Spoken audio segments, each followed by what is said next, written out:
Hello, friends, and welcome to Monday's edition of the Kings of Anglia Ipswich Town pod. It's a very, very happy Monday. I hope you weekended well. Ipswich Town certainly did. They thrashed Championship Rotherham in the FA Cup through to the fourth round. Fantastic. And they're also making signings early doors. This is not what we're used to. It's very exciting. I'm Mark Heath. I'm here to talk about it with the Hutch man, Hutch Hogan, Andy Warren, and the bearded prospect, the one who will soon be independently mobile, hopefully. We'll get to that in due course. Roscoe, Hutchie, first of all, how are you? You just suffered what can only be described as a terrible bout of cramp.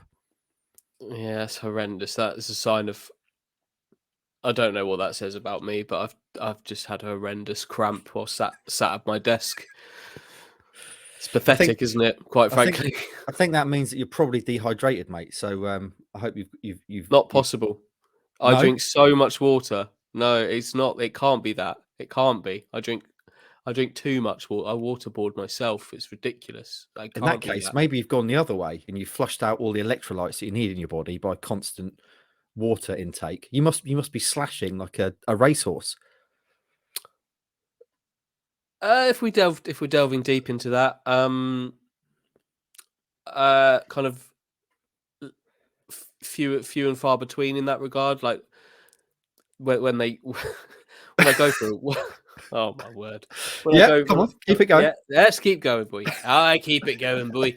When I go for a wee mark, it's a full load of wee coming out. Does it sound like Niagara Falls when you enter that? I've got good. The flow's good. A good stream. Yeah, got good stream. The flow's good. So I've got no issues there. Thank you very much. And but I did have cramp. Swings and roundabouts. How are you? You all right? I'm okay. Yeah, I'm not too bad, mate. I haven't cried yet on today's show, which is a bonus from last week. Apologies, friends. Roscoe, let's bring you in now. Have you cried today?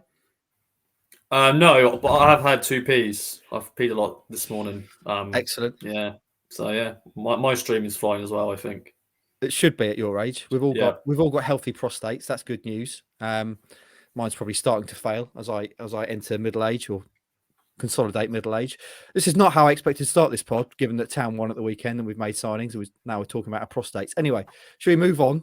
Yeah. Ipswich Town have made signings. It's January the 9th, friends, and there's already 2 new players in the building. This is not what we're used to at all. Massimo Luongo has signed since we last spoke, and then very excitingly last night, we got the striker, George Hurst, in through the door on loan for the rest of the season from Leicester City.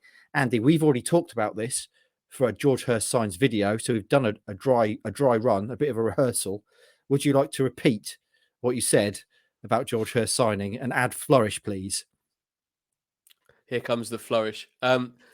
Just in general, these are early signings and it's great. Ipswich didn't have time to lose. That they are trying to win promotion from this league. They can't wait till January the 30th to do the business that they want to do. We know they've got big games between now and then. So doing it early is brilliant business. Clearly deals, both of which were in the works prior to January. Luongo was already training here. And George Hurst, who I'm going to talk about now with flourish, clearly was in discussions before the window opened. He's a striker they've trailed since the summer. He's a striker they really like.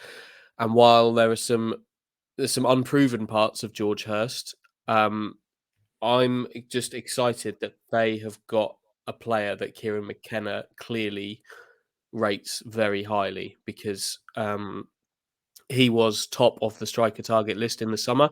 They didn't get him. He went to the Championship in Blackburn. He couldn't resist a crack at the Championship, which was a good thing because that was the next step for him to have a go at that. Didn't quite work out. And Ipswich have clearly looked at that, seen it hasn't worked out, and moved on it. So I'm quietly confident about that, just because of how highly they regard him. They've got the man that they wanted, and they've got him on January the 8th. So that's all good for me. Roscoe, I haven't spoken to you about George Hurst as yet. What do you make of it? We've got the striker in the building. Ashton, as is his wont, is being relentless, as he always bangs on about in January. He's got his massive ball bags out. He's whacked him on the table. He's got George Hurst in the building. How are you feeling about it? I'm not excited about it because he hasn't, You're not excited about it. Like, it's not like, wow, what a signing. But then, who is going to drop down to League One in January when I'm sure there'll be other Championship clubs, looking about. But last year he scored a good amount of goals for Pompey in the second half of last season. It hasn't worked out at Blackburn, but I think Blackburn have got like 100 strikers, so he was never going to break through there, I don't think. But now I've watched his goals back for Pompey. Once again, it just shows the goals. It doesn't show maybe his misses, his maybe not so good shots. But I've liked the goals he scored. Rode clinical in the box, can head a ball, which is good. 6'4" striker. And I'm sure he's got a lot of promise because he wouldn't be at Leicester if he hadn't got a bit of promise. So, but no, as I said, I'm not excited about it, but it's a solid signing, and I'm liking the deals getting done early doors. Can I ask you also, Ross, as our resident young person, you captured a picture of him in the director's box, didn't you, at the weekend? What did you make of his threads? They're okay. Once again, I'm not the most stylish. As you know, I just wear Adidas. So whatever he's wearing, I'm sure is very expensive. He had a blanket, which, I know all of it. I don't mind a blanket at home when we do this podcast, but in a stand at football, Hutch has got a blanket because, keep, nice and warm. But at a football match, not for me. But he looks stylish, doesn't he? He looks up to date with the current range of clothing. That is one of the most old people things I've ever heard you say in my life. You're in your mid-20s. Yeah, he's up to date. He's up to date with the current range of clothing. Says a haircut as well, and all he's that. got a haircut. He's got a haircut. Yeah, I'm sure they'll all be dressing identically. Whatever. That's what happens with footballers, isn't it? Hutchie, you obviously now you've got common ground with Hurst when you get to speak to him. You're both blanket enthusiasts. Both got a haircut as well. So what's happened to yours? Because you were rocking like the Declan Rice kind of trendy footballers cut not too long ago. Does it just need a little bit of touching up? Oh mate, within 2 weeks it needs doing again, and I'm not getting my haircut every 2 weeks. I've not. No one's taking pictures of me with a long lens, so I don't need to look good. So that'll be another couple of weeks before that gets done again. What did you ask me? I asked you about your enthusiasm for blankets and what you share with Hurst. Yeah, I think that is probably the end of the things that I share with George Hurst, if I'm being completely honest. The blanket. I sit here with a blanket all day, every day while I'm working on my legs. Did I see yours as M&M's blanket? Yeah, it's my daughter's M&M's blanket that some friends bought her from M&M World when she was about 2. I've stolen that. So I love M&M's. Peanut M&M's are one of my biggest weaknesses, as an aside. And there is the peanut M&M. Fantastic. Yeah. That's a beautiful little blanket, actually, Hutch. It looks nice and warm. Anyway, we're digressing here, Andy. I should ask you, please put that down. It's disconcerting. Are you going to be naked now? No. Oh, okay. I should ask you, George Hurst then, Hutchie. What are you expecting from him? What do we know about him as a player? And is he going to be number one with a bullet at this club? Is he going to go straight in and be the striker? He looks well rounded to me. He's got the physical attributes that Kieran McKenna likes. He's mobile. He's big. He can attack a ball with his head, and he does attack the ball with his head. It's not just a sort of a token head the ball into a net. It's if you look at his goals, there's kind of a proper attacking of the ball there. I think he and Ladapo are gonna dovetail, not on the pitch at the same time, but I don't think this is suddenly going to be they've signed an out and out number 9 who starts 10 games in a row. I don't think that's going to change how Kieran McKenna's operated up there. We'll talk about the Rotherham game later, but obviously anyone who saw a very, very good Freddie Ladapo performance. He's not suddenly going to just drop out of the picture, but in Hurst, they now have a genuine kind of up top number 9 alternative there. Caden Jackson, again, we'll talk about the Rotherham game later, but Caden Jackson, we've been saying for weeks, looks better as a wide player. I like him as a wide player, and I think he had a good game at the weekend. So he can maybe shift into that role, as well as obviously he'll have games where he plays up top. But I think Ladapo and Hurst are gonna work together to fill that position for Ipswich. Both will get on the pitch in every match, be it from the start or from the bench. And adds another layer of strength to a team that's topped the goal scoring table in League One for long stages of the season. There's a couple more bits of spicy, interesting narrative, isn't there, around Hurst? One is he's the son of a Sheffield Wednesday legend, and Town clearly are going to be competing with the Owls for the rest of the season to get into that top two. And two, he's wearing the number made famous by an Ipswich Town legend, a striker who they signed in the middle of a promotion push, who got them promoted. Heavyweight, the number 27 shirt George Hurst will be wearing. As you say, Marcus Stewart's first sort of 6 months as an Ipswich Town player saw him wear 27 before he switched to 11. And in that time, he scored on his debut, scored in his second game against the team they signed him for, scored 2 goals in a playoff semi-final, and then a brilliant goal in a playoff final.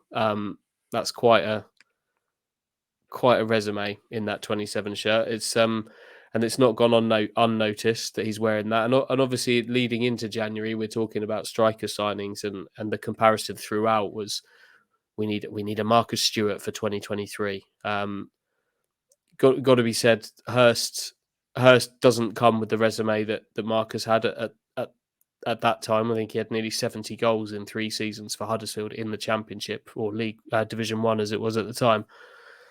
So I think it's maybe a bit premature and maybe a bit unfair to make those comparisons, but they will be made. But special deals for special players like Marcus Stewart don't come along very, very often. So it's going to take some doing to live up to that. But I don't think George Hurst needs to live up to that and match that to be a big part of what Town are trying to do here. He doesn't need to. He can still make a really big contribution without hitting those heights. So I like the signing. I'm most sort of buoyed by just how much they wanted him. This is a player they really wanted.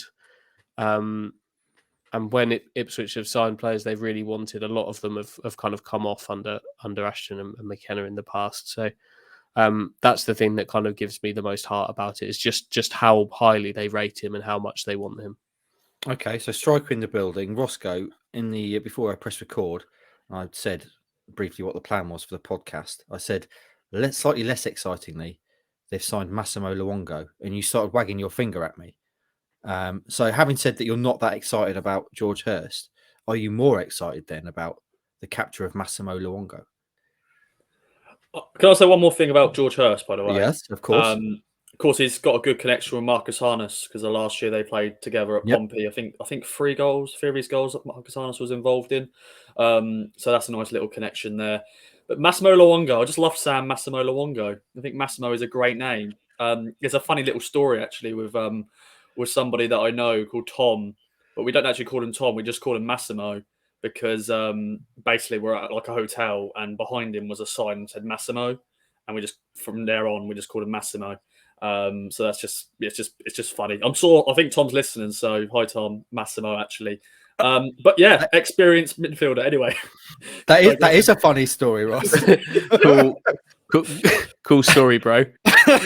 Yeah. Where do we go from here? Talk about Luongo as a player instead of your mate Tom. Is that the thing that excites you most about Massimo Luongo? No, of course not. But it's just a little funny story that someone called, Massimo. Because Massimo is a very, unique name, isn't it? But enough of that. That's just stupid. Where are we going with this? What do you think? What do you think about him as a player? Massimo's a fairly kind of common Italian name. Yeah, true. Yeah. We hadn't had a player called Massimo until, of course, Massimo signed for us back in. But of course, former loanee. Don't remember that loan spell. That was 10 years ago. I was 12. Are you high? What's going on? No. You were 12. Excited. Yeah. How old are you now? 26. So when Massimo was here 10 years ago. 10 years ago. Oh, 16. Sorry, my bad. Nailed it. But yeah, experienced midfielder. Excellent. Part of the Sheffield Wednesday's team. Got to the playoffs. Of course, had some injuries, setbacks, but I like him. I think good backup for Lee Evans if Lee Evans gets injured again. Of course, Don Ball's out for the season. But no, I like this. this signing. Of course, Cameron Humphries, though, it's been unbelievable. So another player for him to sort of be around, experienced player, 30. I'm sure McKenna's got a lot of info from Michael Carrick because, good friends with him and Middlesbrough, and of course where he's come from. But no, I'm excited about that one because the experience and his name. Excellent. We'll talk about Cameron Humphries. I want to have a proper chat about Cameron Humphries later in the Rotherham chat. Just as an aside, what you say Massimo Luongo is fun to say. What's the funnest footballer's name to say? I'm going to say Kylian Mbappe. That's lovely to say. That rolls off the tongue. Any further advances on that? Gassan had me. Gassana had me. And did you say Lee Evans, Hutchie? Oh, that's you all. That's you all over, isn't it? That's you all over. And please, Watson's not here, otherwise you'll start quoting the opposite each other now. What do you make of Massimo Luongo signing, Hutchie? It's on paper. It does look like a nice bit of business. Yeah, it's solid. It's solid. I would describe it as solid. Surprised we didn't see him at all at the weekend, which is a bit of a shame. But I think he maybe adds the midfield unit as a whole what it needs. Someone to break up play, sort of, and facilitate others. Basically, replace Don Ball, and that's what I think they needed to do between now and the end of the season. So I think they've done it. They've done it in a fuss-free way. And they've done it early, which again is just really important. When he's fit and firing, he's a really good player. He's a very different player to the one I know. I watched Massimo quite a lot in his younger years for 3 years or so. At Swindon, he was a bit more of a box to box player then, but he's dropped a little bit back now as more of a holder, break up play, bring others into it, and I'm sure he'll have an impact at certain points between now and the end of the season.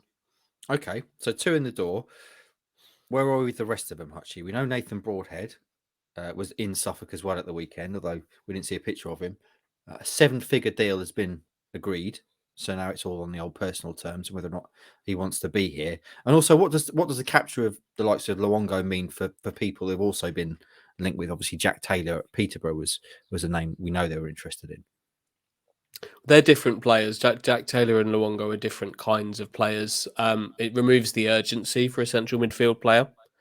And I think I wouldn't ever say that it kind of ends or means a deal is dead, because he's clearly, just like George Hurst, he's a player they've liked since last summer. They were working on something last summer and have been again now. I'd be surprised if that one happened, but not shocked.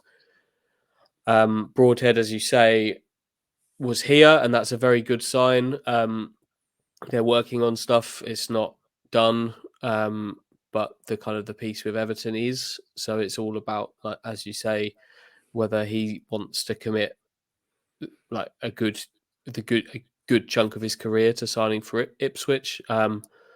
My gut feeling, and it is only a gut feeling, is that once you get somebody here, I think Ipswich have got the tools in their arsenal to convince somebody. Like, you couldn't have not been impressed with what you saw against Rotherham. The stadium, the atmosphere was good, even though the crowd was smaller. The team played very well. Kieran McKenna's very impressive. Mark Ashton can sell the club very, very well. We know that. So my gut feeling is that they probably will get that one done. That is just a gut feeling, though. And then that gives us more than 2 weeks of a transfer window to see what else happens from there. I'd be surprised if there wasn't at least one more after that. Yeah, if recent form on this podcast is anything to go by, Broadhead will probably sign at about 7:00 tonight, rendering most of what we're talking about old. That's the way it goes, unfortunately. Rossi, Nathan Broadhead, if that does indeed happen, would you be excited about that? Yes. Because it's a permanent signing. George Hurst, you never know. That could be a permanent signing in the long term, but that'd be a big fee. But Nathan Broadhead's now going to be another big fee. But has scored goals in the Championship, did really well against Sunderland, for Sunderland last season. I wasn't at the game where he scored against Town at Portland Road. Of course, McKenna's first game when he got appointed. But no, I like the sound of Nathan Broadhead. A player that can play different positions, which is McKenna's sort of favourite thing. A versatile player. So no, excited about that one. Where would you see Hutchie Broadhead if he does indeed end up signing? Where would you see him playing in this side? I think he'd have his moments up top, but again, gut feeling for me is that you could see him coming off the left, or playing a bit deeper behind one of Hurst or Ladapo. I think he'll slot into that attacking unit. I think McKenna likes versatile players. He doesn't necessarily like labelling players with positions. He's a forward. I think he's versatile within that, and I like the attributes that he has. So that one enthuses me greatly. If they could do that one, I think that could be a really good capture for them, who could play anywhere up top, and that's a really good weapon to have. Yeah, you've consistently said, haven't you, that Broadhead's the one that you really impressed with if it does happen. What about the window as a whole then, Hutchie? Because going into January, clearly the talk was, we've got to sign a striker. We need to make a splash. We've got to make big signings. So they've signed Luongo, they've signed Hurst, they may be about to sign Broadhead, and we talked about them needing maybe 3 or 4 players, maybe a defender as well.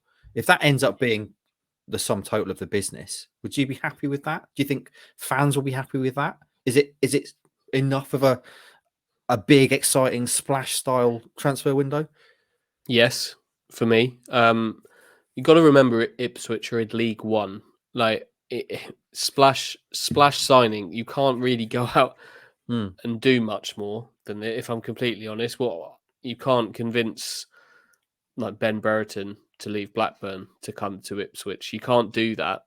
What you can do is sign a player that fits all your attributes that you like Hurst, and scored 13 goals after Christmas last season in this same division. That's pretty good.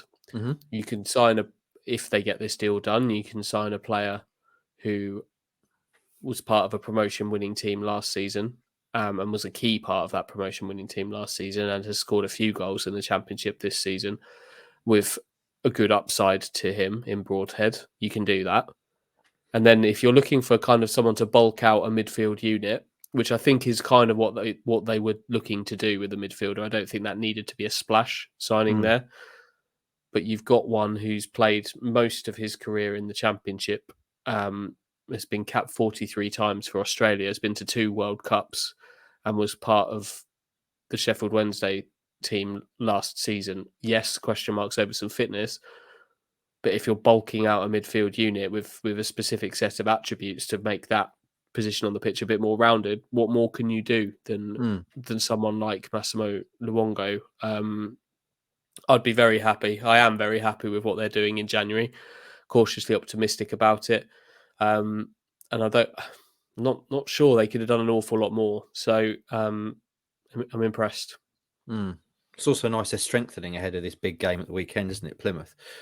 Roscoe, you're our link to the fans. You speak to more fans than any of us. What's your sense about the feeling around the transfer business? I mean, you have to say that if they do indeed sign Broadhead, spending 7 figures in League One is in itself making a splash. Yeah, definitely. You know, of course, yeah, we want Brenton Diaz. We want all these big strikers and stuff, but you got to be real. We're League One. Okay, we've got the budget, we've got the funds, but he's not going to drop down to this level. And it's a stupid even discussion to have. But I think fans are pretty happy. With George Hurst, another player that we've been chasing for a while, as Andy said. We wanted him in the summer, didn't get him. But I think once again they're sensible signings. They're good ages as well. Both in their early 20s. So I think a lot of happy Town fans at the moment because these deals are getting done early, as we said at the start of the podcast. Normally we're like going in weeks, like, oh, we're going to make these signings, but we're like for January, we've got Massimo Luongo in and George Hurst and Nathan Broadhead. Hopefully, could be happening this week, maybe today. You never know. So yeah, a lot of happy Town fans, I'm sure. Anything else to mention, Hutchie, on the transfer stuff before we move to the also exciting thrashing of a Championship side from the weekend? No, I don't think so. I think we covered everything with the signings, and we'll be back if there's any more. We will indeed, yeah. Don't you worry about that. January, eh? Gotta love it. Right then, Hutchie, let's go. Portman Road weekend. I've flippantly said no one cares about the FA Cup because I'm a bloody idiot, of course. 15,000 plus in Portman Road at the weekend. Ipswich Town played a Championship side, a side they struggled with always in League One, and they bloody tonked them. They pumped them 4-1. Your thoughts, please? Yeah, dominant from Ipswich. It was great to watch. If I was a Rotherham fan right now, I'd be worried. It doesn't look like Rotherham anymore. It's not Paul Warne's Rotherham anymore. That being said, though, all Ipswich can do is beat what's in front of them, and they did that. They did that very, very thoroughly. A few little moments here and there of concern, but ultimately Ipswich were the better team throughout. Scored the goals at the right times when they needed to, and into round 4, yeah, very impressive. Good And it's atmosphere too. the first time in round 4 since 2010, which we were trying to remember on the last pod when that might have been. It was a bloody long time. Rossi, you were about 4 in 2010, something like that. What did you make of it? It was good, wasn't it? Impressive. Yeah, very impressive performance against. You can sort of say Rotherham are our bogey side. You know, when we play them, it's normally a 1-0 defeat or whatever like that. But now a very impressive performance, and yeah, to think I was in high school the last time we won an FA Cup third round tie. Sorry, so yeah, it's just nice to be in the fourth round of the hat. We'll get on to the draw in a minute, but yeah, a great win against a championship side. Okay, they're struggling at the moment, but it was a good test for us against, Rotherham have got some good players. Okay, it's not the Rotherham of old, but they've got some decent players. But yeah, well done, Town. Yeah. Right then, Hutchie, you mentioned it earlier. Impressed with the likes of Jackson, Ladapo, and Humphries. Now's your time to wax lyrical about them and what else impressed you. Who do you want me to talk about? I want to first? hear about Big Fred because I bloody love Big Fred. On you go. You do, don't you? Yeah. He's he spoke. He did a really good interview in the lead up to this game about motivations, playing his old team, Rotherham, playing Plymouth next week, another of his old teams, playing at a time when pretty clearly strikers will be signed. Little did we know that he would be playing this game with that said striker sat in the director's box. I don't know if he knew that or not. Probably not at that point. I'm sure they were all far too locked in on the game to be being told about players being in the stands. But to deliver a performance like that, having kind of said the day before that about how motivated he was really impressive, and the sign of everything that's good about Freddie Ladapo. There's been times where you're a little bit concerned about a few things from some performances from Freddie Ladapo, but this was an example of everything that's good about him. He worked hard. He put himself about. He won a penalty, good strength with his back to goal, some good touches to bring players into the game, and obviously, most importantly, produced a really calm, assured piece of ice cool finishing to skip round the goalkeeper and put the ball in the back of the net. Really pleased for him, and showed just why he's not going to fade into the background here with Hurst arriving. He's going to be at the focal point of things along with Hurst, with the support that I think he needed. Talked in the summer about Ipswich needing a Batman and a Robin. Which one of those is which, I don't know now. But they've got two. They've got a dynamic duo, a pair up front that they can work together, even if they're not going to be on the pitch together at the same time. But everything that was good about Ladapo was highlighted here, and the smile on his face said it all, I think. You always want to be Batman, don't you? In that, I mean, no one wants to be Robin. Robin's lame. Batman's cool. I always want to be Batman. Rossi, Ladapo, if he is indeed Batman, he took that goal really well, I thought, because he had a fair bit to do. First of all, dink it around the keeper. I don't know what he was thinking. And then to finish from the area he was with the defender running back to block the shot, I thought he did really well. Yeah, cool as ice, Fred. Good little celebration. Fred again, DJ. But yeah, it's great to see. Fred is, he's a player that I like as well. When he signed for us, I thought he was a solid signing. Scored at this level. I know he's had a few critics, but I like him. And yeah, to have, because I'm sure he wouldn't have known, but have George Hurst in the stand. Because George Hurst must be going, that's my competition there, and he's scored a good goal there. He's won a penalty. But no, playing against your former club, you always want to score, and you always wonder, like, would he celebrate? And he did celebrate. Maybe he hasn't got that big connection there, because I think, once again, I think he had a bit of a very 50-50 relationship with Rotherham fans, because once again, he scored goals, but then times he weren't great. But good to see Fred score. And I think it's going to be healthy competition, as Andy said. Just have options there. They'll work off each other, and it's just good to see. Hutchie, you and Stu are Batman and Robin. Who's Batman? I would just say that Stu is Batman. Oh, There's nothing wrong with Robin. there is. Robin's lame. Let's be honest. No one wants to be Robin. You're not Robin. Stu is. I am the Batman. Ah, dear. Have you watched the new Batman yet, by the way, as a digression? The Batman with Robert Pattinson, him off Twilight. I have actually, yeah. Did you like this it? This is amazing, isn't it? We're talking about a film that I've seen. Unbelievable. Did you like it? Did I like it, boy? Did you like it? I did. I thought I was right now. I thought I was right nice, boy. That was a good film. That was all right, boy. Yeah, it was okay. It didn't stack up to the Christopher Nolan ones to me. For me, I bloody loved it. I thought it was good. It was good. Yeah, it's a good film. Since Dark Knight, and Dark Knight is top 3 all time for me as a film. Anyway, I'm digressing. I don't know how we've gone to Batman and Robin from this, but let's talk about other players, shall we? You mentioned Jackson, you mentioned Humphries. I want to keep Humphries as a special conversation. So do you want to wax lyric about Jackson and anyone else that you liked on Saturday? Yeah, I think waxing lyrical might be a bit of a stretch, but yeah, I like Caden Jackson as a wide player. He works hard. During the first kind of 20-25 minutes, he was the focal point of Town's attack. They looked to use him there, and he was effective. The final ball isn't always there, but what his final balls do is they always cause danger, whether they're like on the money for teammates or not. Sometimes they're not, but they cause problems. He's clearly worked on his balls into the box, and he delivered one that Humphries put away, and he's a danger over there. His pressing, his hard work is a big part of the team.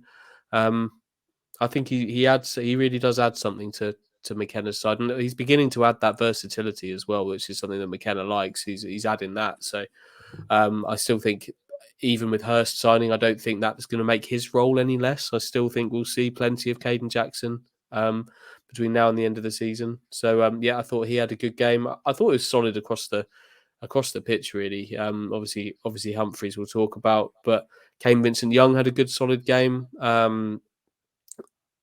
George Edmondson back in the team had a solid game. Leif Davis played well. Connor Chaplin always plays to a certain minimum standard, often well exceeds that, but you know what you're going to get as a base level from Chaplin. He gave us that again. Yeah, just everybody has to play well to beat a championship team 4-1. So and that's what they did. Shall we start on Humphries then? Because I think Humphries is a really interesting chat. First of all, Rossi, again, having praised Freddie for his finish, I thought Humphries took that goal really well. You maybe don't realise watching it live, but certainly on the replay, Connor Chaplin's fallen over right in front of him as he comes to strike the ball, and that's got. I mean, that would be off-putting to put that out of your mind. You want to shoot round the person who's just fallen over in front of you. So to score that shows a maturity, which is great. What did you make of him on Saturday? Yeah, such a mature young man. He speaks so well. I'm sure Andy will say it later, but he did press her after the game, and I was in the room when Andy was asking questions. I just thought, he's definitely not a 19-year-old in here. That's a 30-year-old who's made 500 appearances. It's like a Richard Keogh sitting there. Yeah. So impressed by that sort of thing. But on the pitch, yeah, once again, his age, it just surprises you. 19, and he's just bossing that midfield. He's now scored 3 different goals. He scored a fantastic goal against Port Vale, scored a header against Lincoln on New Year's, the 2nd of Jan. And then, yeah, Connor Chaplin, well done for slipping over. And, a nice, calm finish there from Cameron Humphries. But, yeah, he's impressive week in, week out. And maybe Kieran Dyer was right. He is the second best midfielder at the football club because he's impressing me every game he plays. And it's good to see. The thing about Humphries that's interesting as well is actually often when we have these kind of younger players who come in and do really well, they're almost kind of freaks of nature. They're sort of man-child type specimens, like Connor Wickham, who was like a 26-year-old man in a 16-year-old boy's body. But Humphries is still pretty slight, isn't he? He's not like a big unit of a man who's just using physical advantages. Everything around his game is quality. Yeah, he's technically very, very good. In terms of the kind of the man-child thing, that comes in kind of his attitude. I think that's his super strength, because it's not just that he's good at doing interviews, which he is, and a mark of that is that he's able to hold eye contact with somebody, which is something that not all young footballers are able to do. You don't get a good football career if you're being good at interviews. But he takes that level of maturity onto the pitch as well. He's telling senior teammates where they need to be or what they've done wrong. He's kind of giving instructions, as every player needs to do. It's not just a cap. We've talked about Ipswich teams lacking leadership in the past. They're getting some leadership from a 19-year-old.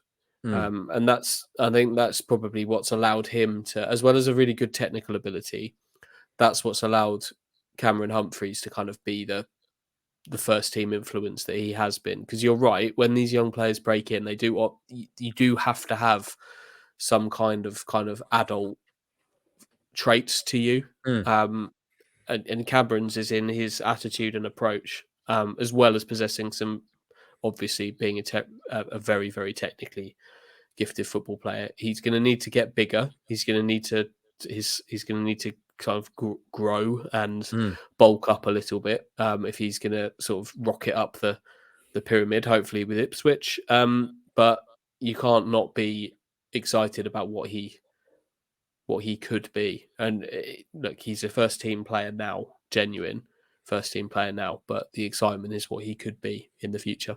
Right then. Here's a real crux of the conversation I want to have. You mentioned there what he could be. Should Cameron Humphries be a starter in this Ipswich Town side? We know that Morsey and Evans are the midfield pair. So is he worthy of replacing, I guess you'd say, Evans? And if he's not, which I probably think you're going to say, do we have to work out a way of getting him in this starting lineup? Do we need to think about a 4-3-3, given the sort of players that we're looking at bringing in as well? What do you reckon, Hutchie? No and no. Okay. I think he's in the I think Cameron Humphries is in the perfect role for him right now, as being the kind of technically gifted, high upside, trusted relief player who can. He's versatile. He'll start games. Of course, he's going to start games, but I don't think you need to reshuffling and building a team around a 19-year-old. I think Evans and Morsey are a bona fide League One strong central midfield pairing. I'd be starting them still. There's an awful lot of good players that you're going to need to get into the upper end of the pitch as well. Just let him keep developing in the role that he's in. He's had a brilliant game in an FA Cup game here. May well play the Burnley game. Who knows? And he will play games between now and the end of the season. But I think he's on a perfect level at the moment for his development, and I would keep him going. You agree with that, Rossi? Yeah, I think so. I completely agree with Andy. I think, once again, we like to see young players, don't we? You know, our youth graduates coming in and starting week in, week out. You know, he's one of our own. But I think what McKenna's done so far has been fantastic. You know, he's had to go in the deep end very quickly sometimes because of the injuries to Lee Evans and Don Ball. But no, I think Burnley game will be a great test for him against the Championship side who are doing really well. But yeah, give him time. But yeah, it's been good to see him play, you know, a few times this season. Where would you rate him in terms of recent Town products, Rossi? He's definitely up there. He's progressed quicker than I thought. You know, I always thought he was a decent player when he played for under 23s, under 18s. You know, part of that youth cup, you know, semi-final team. But he's definitely up there. And we've had a lot of, you know, midfielders. Midfielders actually is probably our best sort of position in terms of youth graduates. You know, we've had, you know, the likes of Flynn Downs, Teddy Bishop, you know, Liam Gibbs, who's gone to them up the road in recent times. But that position has been a key position in terms of, you know, players, you know, progressing in the midfield. But he's definitely up there for me in the last 5 years.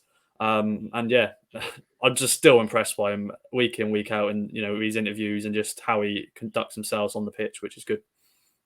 Fantastic. Right then, any other notes from Rotherham before we talk about the next round? Hutch, is there anything else you want to mention?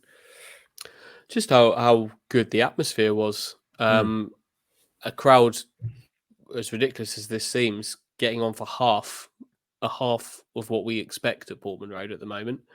for this game. That's a good crowd for the FA Cup. It's a great crowd. I mean, not too long ago, 15,000 was a fairly standard crowd for Town in League One, wasn't it? Or indeed sometimes in the Championship. But the atmosphere was great. Big Yeah. crowds at Portman Road don't always mean great atmospheres. It doesn't necessarily kind of correlate like that. So this was obviously a really good performance to get behind, and the fans did that brilliantly. It was one of the best atmospheres of the season, I would say. Even though the attendance was sort of 10,000 down on their average and 13,000 down on what their kind of regular crowd feels like it is at the moment. Okay, right then, should we move on? The FA Cup draw was last night. It could have been the big boys, obviously. They ended up with Burnley at home. Burnley were absolutely flying in the Championship. You were singing Burnley praises on the last pod, actually, weren't you, Archie? Saying how impressed you've been with them. So what do we make of this one then, Rossi? It's not a big, sexy Man United away sort of draw, but it is a chance to again test themselves against a really good Championship side, and you'd have to say it's a winnable game again. It would be, I guess, a minor upset, but Burnley flying high in the Championship. How seriously are they going to take this one? They don't want to take their eyes off the prize in the league. What do you make of it? When you hear Burnley, it doesn't excite you, does it? Doesn't excite you. But it's a different Burnley. You know, Burnley, they've been a Premier League team the last decade. They've been in the Premier League. I know they're now in the Championship, but they've got Vincent Kompany in charge, playing some really good football, top of the league in the Championship. Got some really good players. And I think this is a perfect tie for us because, yeah, obviously I want Spurs away or one of the big boys at Portman Road. But what does that really do? Okay, a good day out / playing a very good team, but you want to test yourself against a good Championship side. At first, I was like, you probably are a bit underwhelmed because we could get anybody and we get Burnley, but it's a home tie. I love a home tie. You always want to be at Portman Road. But now I'm looking forward to this one. I think it'll be a decent crowd for this as well. Because in recent years, if we got Burnley, we'd go, oh, God's sake, Burnley. But I like it. So bring it on. Yeah, what do you make of it, Hutchie? Because this is going to be at home against Portman Road against a side that are likely to be in the Premier League next season.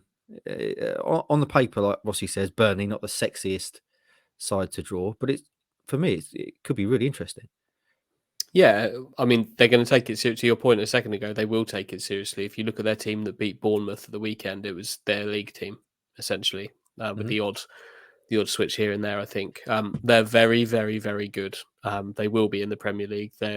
I would say they're unstoppable at this point. I watched a couple of their games over Christmas, and they're playing some really good football and the kind of football you would expect, given who's in charge and who he played under for so many years. I think it's always quite fun when you have two promotion chasing teams playing against each other.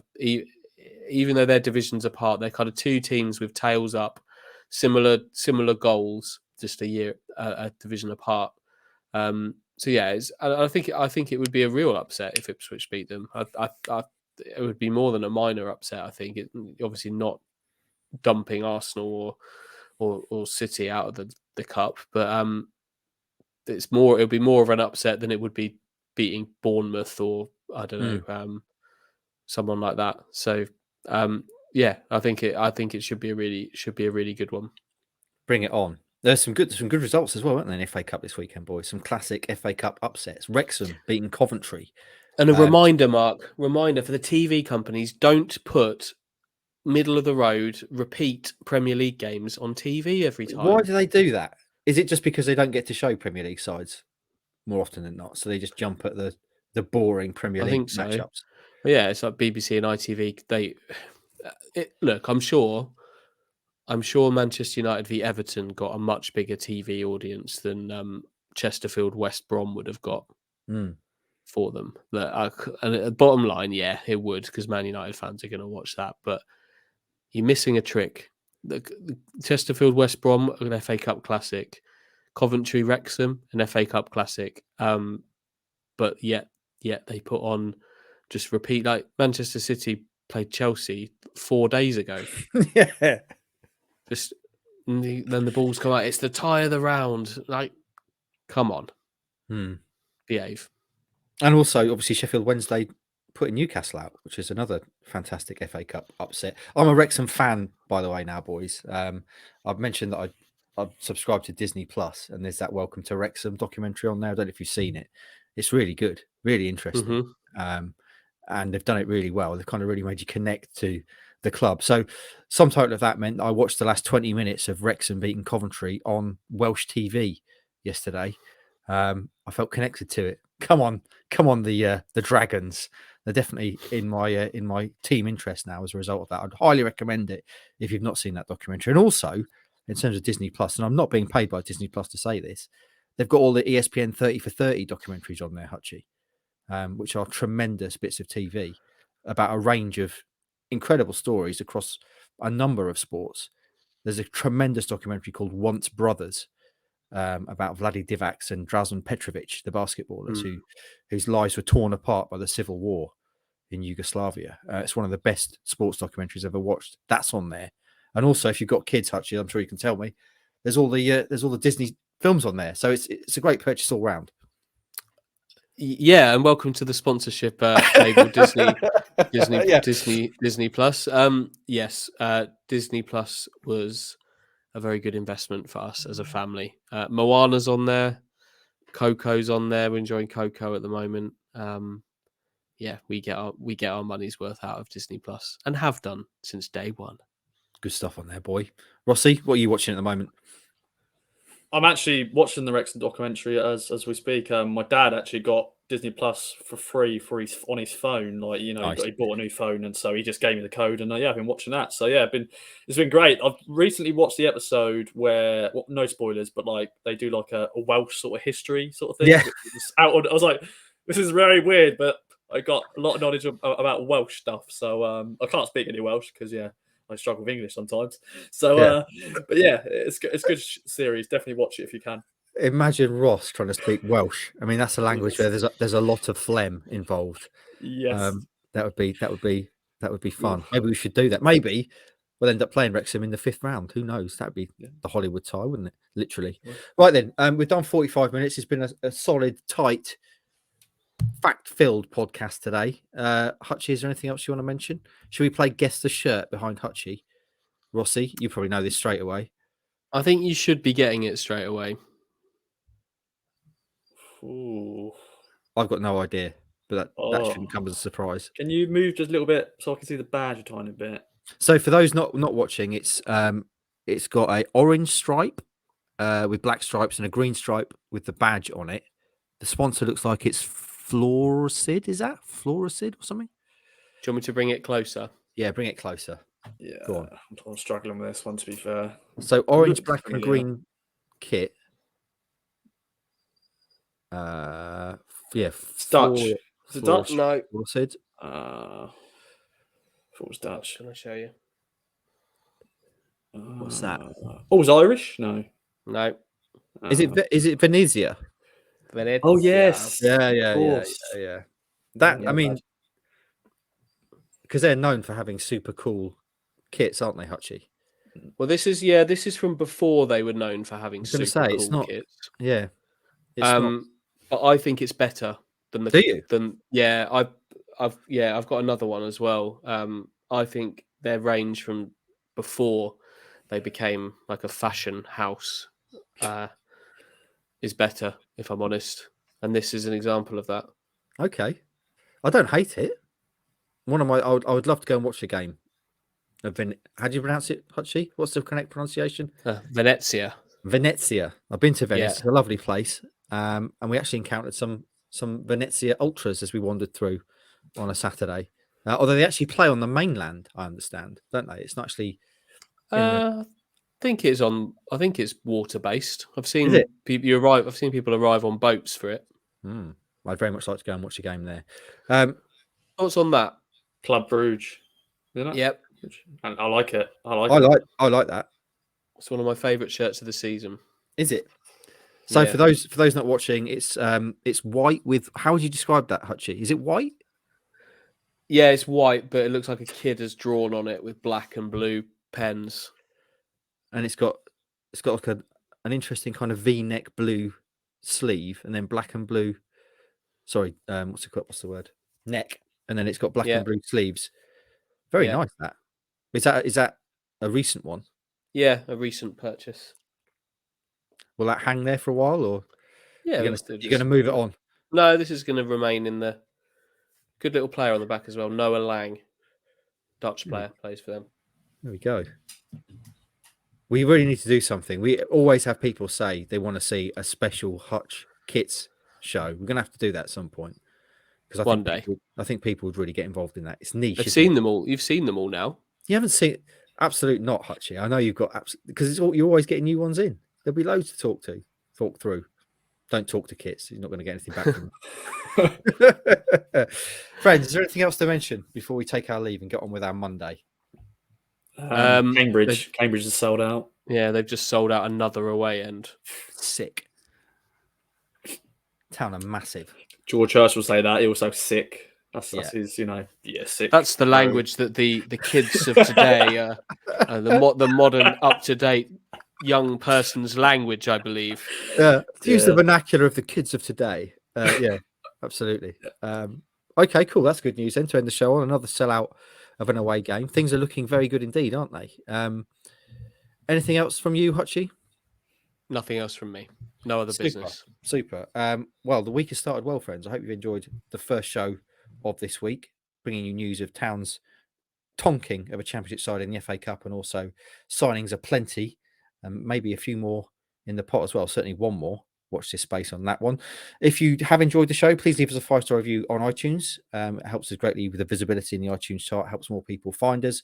And also, obviously, support our sponsors. Use the code KOA at manscaped.com for 20% off and free delivery of all that excellent stuff they've got there. And also, of course, if you like your pickle ginger, Google Ginger Pickle. The GOAT of digital marketing, Tony Southgate and his team there can help you with everything you need digital marketing, SEO, optimization wise. And that's it then. Yeah, follow us across social media. Kings of Anglia on YouTube, Instagram, Facebook, and Twitter. Rossi, there's something good going to be coming to our YouTube channel, isn't there, in short order? You missed last week's pod on Thursday because you were rubbing shoulders with a proper Ipswich Town legend. When is your chat with Mr. Holland going to be out? And can you tell us a bit about it? I don't really want to say the day just in case it doesn't go out that day, but it's definitely this week. So look out for it. But no, good chat with Matty Holland. A new feature called In the Pictures, where we look back at some great pictures of his Town career, some great memories as always. A lot of stories that I'm sure you've heard before, but it felt different for me because he just to see his emotions when he sees a picture and certain players in a picture. So looking forward to it, and look out for it when it goes out, whenever it does go out. You sent us a little blooper from it, which incredible, Ross. You started off by you saying, "Well, hello, hi, Met." You got his name, you got his name wrong. And it's not even a hard one to say. Did you ask him if he's a vampire as well? That's the line we've always been after. I didn't think it was the right time to ask him that question. Maybe in the future. Yeah, maybe. We'll get there one day with a big exclusive on Holland being an undead who feast on. To be fair, a question did come up about when he first signed, and I haven't changed much, Matt. So, and he said a few more grey hairs here and there, but he hasn't changed, has he? Really, from when he first signed for the club? He certainly hasn't. The bastard. He's got the secret to youth. Right then, I'm digressing again. Friends, we've got to go and start working on other stuff. Nathan Broadhead might be happening. You never know.